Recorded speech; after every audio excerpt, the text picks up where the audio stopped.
Halo para optimer sekalian, kembali berjumpa bersama dengan Agung dalam program 90 hari sharing hal yang baik yang Agung alami, Agung baca dan juga Agung temui di hari ini ya.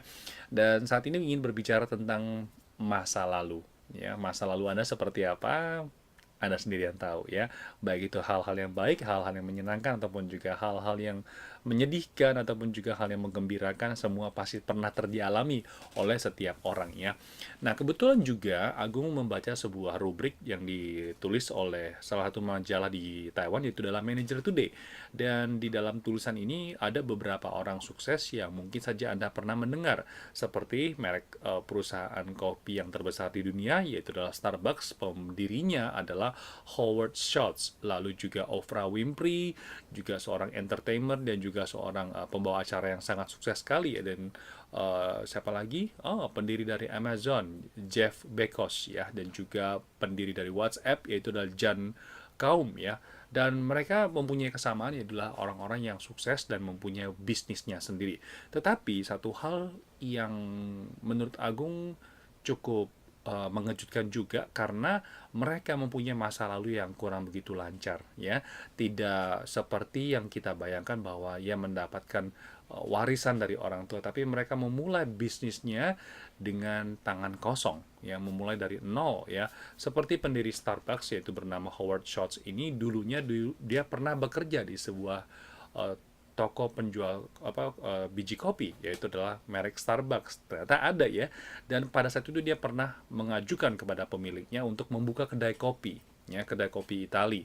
Ternyata yang terjadi apa? Ditolak oleh pemiliknya, dan akhirnya dia memutuskan untuk meninggalkan perusahaan tersebut, kemudian membuka sebuah kedai kopi dengan merek yang sama. Dan apa yang terjadi? 2 tahun kemudian, di tahun 1987, ia menggunakan 3,8 juta dolar Amerika Serikat membeli toko jual biji kopi tersebut.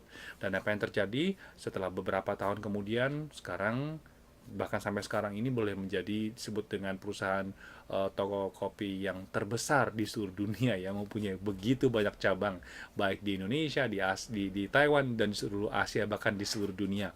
Begitu pula juga yang dialami oleh Oprah Winfrey. Satu hal yang juga mengejutkan, mungkin teman-teman juga pernah membaca bukunya, mendengar juga ceritanya, bahwa di usia 9 tahun ia pernah mengalami seks harassment ataupun juga pelecehan seksual, bahkan sampai diperkosa.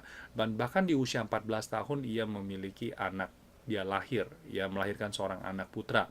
Dan kedua cerita ini sepertinya juga ingin memberitahukan pada kita semua ya, sebetulnya masa lalu itu penting nggak? Penting ya.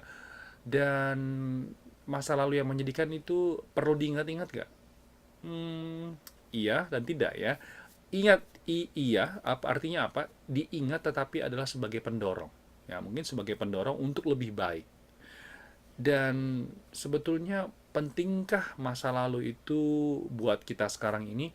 Kalau kita menyalahgunakan ataupun juga membaca cerita di masa lalu itu dengan tidak benar, artinya membuat kita semakin tidak percaya diri ataupun juga merasa kayaknya kita tidak berguna, sebetulnya itu adalah cara baca yang salah.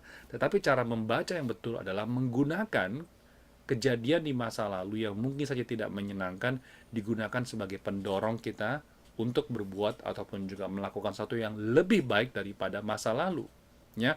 Dan kedua orang sukses ini mengambil cara yang pertama tadi, yaitu menggunakan masa lalu sebagai pendorong untuk menjadi lebih baik di masa depan ya. Jadi ini sebetulnya perlu juga pembelajaran dari diri kita sendiri dan juga mengetahui siapa diri kita ya. Artinya apa? Agung seringkali menggunakan cara yang mungkin teman-teman juga bisa coba ya. Artinya adalah setiap saat, setiap hari itu memikirkan apa yang terjadi di hari ini, mensyukuri, dan juga kalau ternyata berbuat sesuatu yang boleh dibilang baik untuk orang lain, berikanlah pujian kepada diri sendiri. Ya, mengingatkan kepada diri sendiri bahwa kita ini bermanfaat bagi orang lain, kita ini berguna bagi orang lain, karena setiap orang itu ciptaan yang maha kuasa, tentu saja punya talenta dan juga punya manfaatnya bagi dunia ini. Kalau tidak, nggak mungkin dilahirkan di dunia ini. Jadi masa lalu adalah masa lalu, masa sekarang ini adalah menjadi penentu bagi kita untuk bisa lebih baik di masa depan. cara yang terbaik untuk merubah masa depan apa? Ada yang bilang katanya, oh kita mesti ke ini, ke guru-guru ramal, ya, meramal untuk tahun ini, sio ini seperti apa kondisinya gitu ya. Sebetulnya itu hanya sebagai bahan referensi aja untuk kita mengingatkan lebih berhati-hati. Tetapi yang betul-betul bisa merubah masa lalu apa? Ya kita sendiri ya. Ada orang bilang katanya juga bisa melihat dari apa? Dari apa? Tangan taplak tangan kita meramal. Oh, jalurnya kita seperti apa begitu ya. Tapi kalau kita tutup, artinya apa? Masa depan kita ada di tangan kita. Tinggal bagaimana kita menggunakan dan juga menyikapinya. Baiklah, teman-teman sekalian, para optimer sekalian, demikianlah sharing di hari ini. Semoga saja bermanfaat bagi Anda sekalian. Kita ketemu lagi di kesempatan berikutnya. Sampai jumpa. Bye-bye.